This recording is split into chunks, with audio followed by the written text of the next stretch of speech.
जिमना हो ना तो वो भी भाई तुलना से अपना बालका के बच्चों के मातृ शक्ति को सबके लेके वहां अपनी हाजिरी दिए, कौमी हाजिरी है आपका कौमी फर्ज है।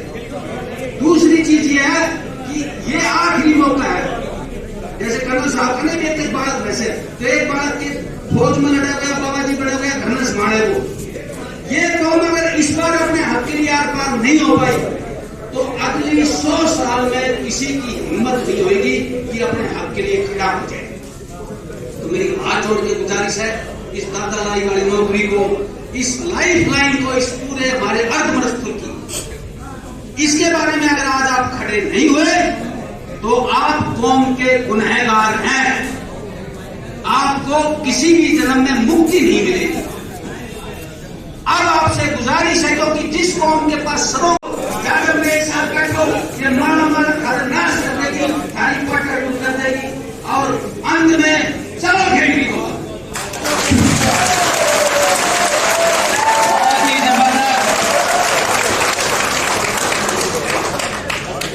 बोलिए भारत माता की। इन्हीं के साथ मैं अगले वक्ता के रूप में एलन यादव जी को बुलाना चाहूंगा और वो भी अपने विचार, जो रेजिमेंट संघर्ष समिति के मुख्य संरक्षक है, वो आए और अपने विचार रखे। एलन यादव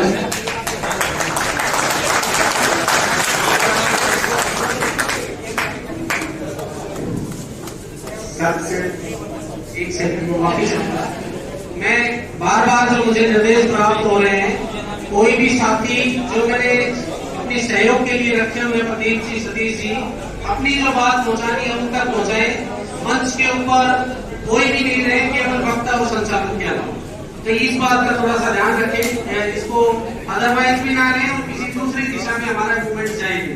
बार बार आपसे भाई बीच में ना ये साथी क्यों मैंने फिर बोल क्या कहूँगा।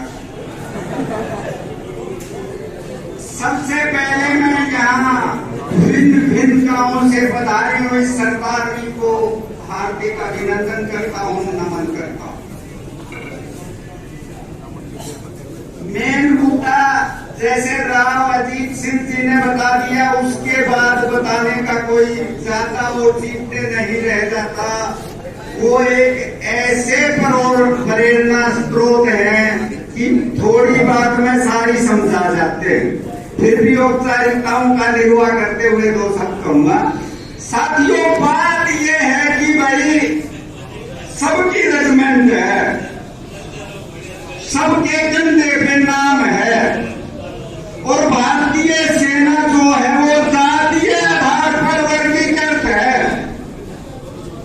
भाई वो रेजिमेंट्स में बनी हुई है, रेजिमेंट्स जातीय आधार पे है, कोई सिख रेजिमेंट, कोई मराठा रेजिमेंट, कोई जाट रेजिमेंट, और जिस जाति की रेजिमेंट होती है उस रेजिमेंट में जितनी वैकेंसी होती है वो उसी जाति से भरी जाती है। तो भाई अब उनकी भर्ती सुनिश्चित होती है। अगर मराठा रेजिमेंट से 500 जवानों की वैकेंसी हुई तो वो मराठाओं से भरी जाएगी। फिर हमारी रेजिमेंट नहीं है, हमारी रेजिमेंट नहीं है, हमारी भर्ती सुनिश्चित नहीं है। फिर वही मुद्दा है, ये रेजिमेंट बने कैसे, हमारे अंदर क्या कमी है, इसके लिए क्या एलिजिबिलिटी चाहिए। पहला आता है भाई संख्या बल। कहीं हमारा संख्या बल तो कम नहीं है, कहीं हम 5-7 लाख हों फिर रेजिमेंट की एलिजिबिलिटी ना बनती हो। मैं आपको इस मंच के माध्यम से सुनिश्चित कर देना चाहता हूं कि संख्या बल में अहीर 1 नंबर पे है हिंदुस्तान में, 1 नंबर पे। यानी कि 26 करोड़ यादव है, हर 5 भारतीय यादव है। तो संख्या बल की तो एलिजिबिलिटी हम पूरी करते हैं। फिर मामला सेना का है भाई, कहीं हमें गीजले तो नहीं है। देहाती भाई समझते होंगे गीजला क्या होता है। भाई कहीं हमारी रेजिमेंट बना दी जाए और हमारे पे बंदूक है ना चले, बहादुरी पे तो कहीं हमारा कोई शक नहीं है। तो साथियों ये निर्विवादित सत्य है कि बहादुरी में अहीरों का कोई मुकाबला नहीं है, कोई सानी नहीं है। ये बात मैं नहीं कह रहा हूं, ये प्रमाणित सत्य है। प्रमाणित सत्य कैसे है भाई? चाहे आजादी से पहले की लड़ाई हो, चाहे आजादी के बाद की कोई लड़ाई हो, अगर दुश्मन का मुकाबला इन वीर हीरो से पड़ा है तो उसको नाको समेत सामने पड़े, सख्त संदेह नहीं है। दूसरी बात यह है भाई, 1857 में राव तुलाराम ने जो लड़ाई दिखाई, राव तुलाराम हीरो, हिस्ट्री हमारे पास है, हिस्ट्री को ये हीरो है। वो 5000 सैनिकों के साथ जूझ गए। दूसरा, 71 की लड़ाई हो चाहे को तक हम लड़े और ये प्रमाणित कर दिया कि हम सूरवीरों में अति सूरवीर हैं। सूरवीरों में, दादड़ों में नहीं भाई, सूरवीरों में अति सूरवीर हैं। और भाई बहादुरी का परिमाण मतलब कैसे नापी जाती है? उसके तकमे दिए जाते हैं, लड़ाई में तकमे दिए जाते हैं। कोई ऐसा तकमा नहीं है जो हमारे पास ना हो, हमारी कौम के पास नहीं हो। चाहे वो अंग्रेजों के टाइम का विक्टोरिया क्रॉस हो, चाहे महावीर चक्र हो, परमवीर चक्र हो, कोई भी चक्र हो, हम इस मामले में सबसे आगे, ये प्रमाणित सत्य है। और सब पूरे समाज के साथियों, चाहे कोई भाई बैठा हो, इसमें निर्विवाद सत्य कि पूरे समाज के तक में एक पलड़े में रख दिए जाए और हमारे तक में एक पलड़े में रख दिए जाए तो हमारा पलड़ा काफी भारी है। ये निर्विवाद सत्य है। फिर भाई रेजिमेंट क्यों को नहीं बनी? फिर रेजिमेंट ना बनना हमारे न्याय संगत हक पे कुठारा घाट है कि नहीं? भाई मैंने न्यू बता दो, सारा समाज बैठा है और ये हीरा की तो राजधानी है भाई। ये हमारी न्याय संगत मांग है कि नहीं? न्यू बताओ, न्याय संगत मांग है कि नहीं? ये हमारा हक है ना? फिर हमारा हक कर कोई हमारा हक ना दे और फिर तुम बहादुर थारी तो की सड़ती चलने से म्यान में गोली आवा है, सारे को सो कहो सुने। और फिर तेरा न्याय संगत है, कोई ना दे फिर क्या करना चाहिए? फिर तो मुठिया में थूक लेना चाहिए कि नहीं?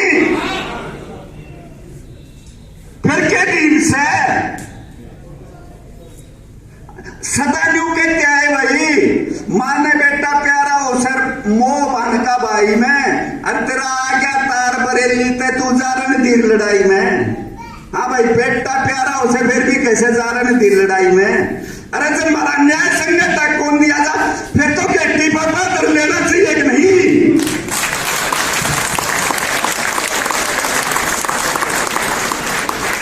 फिर तो बुजुर्ग न्यू का कहते तेरी के औकात काटने की जो खाजा धन कसाई का, फिर तो गट्टी पर पत्थर के नहीं ले लेंगे के? तो इसका एक गट्टी पर पत्थर का जो संख्या बलों की गिनती है। अब आम ही जब तुम सारे ज्यादा हो तो सभी के सभी 23 मार्च को खेड़ की डोला में हो भाई। खेड़ की डोला में जैसे कई कहते 5 लाख इकट्ठे हो जाएंगे तो यूं हो जाएगा भाई, गिनती ना हो किसी ने, घरी ना हो, घरी ना रहे खेड़ की डोला में। और फिर देखो दूसरे कौन बने, फिर ये बन जाएगी, समय का अभाव है, दूसरा है कोई प्रोग्राम है वहां भी जाना है। इसलिए मैं आप लोगों को एक बार पुण्य निवेदन करता हूं, अनुरोध करता हूं, भैया आ जाए तो ये प्रण लो, अब की बार आर पार की लड़ाई है, या विजय होगी या वीर गति। हम बीच में नहीं रुकेंगे, नहीं झुकेंगे। और ना है इन दाग खिलाड़ियों में जो है सारे लगे हुए हैं। इसलिए आप लोगों से एक बार पुण्य अनुरोध है कि आज प्रण लें कि 23 मार्च को सारे खेड़ की डोला होंगे और जब तक ये नहीं बनेगी हम चैन की सांस नहीं लेंगे। जय हिंद, जय भारत। बहुत अच्छा एलन यादव जी ने बताया। और दो पंक्तियों के माध्यम से मैं इस अहिरवाल के सूरवीरों के बारे में आपका परिचय करवाना चाहता हूं कि इतिहास हमारा पढ़ लेना, हमने रक्त से शब्द सजाए हैं। इतिहास हमारा पढ़ लेना, हमने रक्त से शब्द सजाए हैं। सर कटते थे, धड़ लड़ते थे, तब जाके शहीद कहलाए। इन्हीं शब्दों के साथ जो हमारे एयर रेजिमेंट संघर्ष समिति की जो टोली थी, उनको आगे कार्यक्रम में जाना है। अमिल का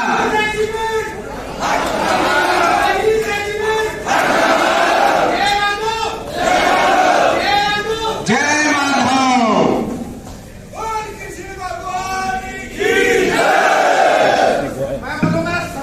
मैं हमारे बीच में बैठे गुर्जर समाज से बहुत ही चर्चित चेहरे और राज्य स्तर के हरियाणा कर्मचारी यूनियन के पदाधिकारी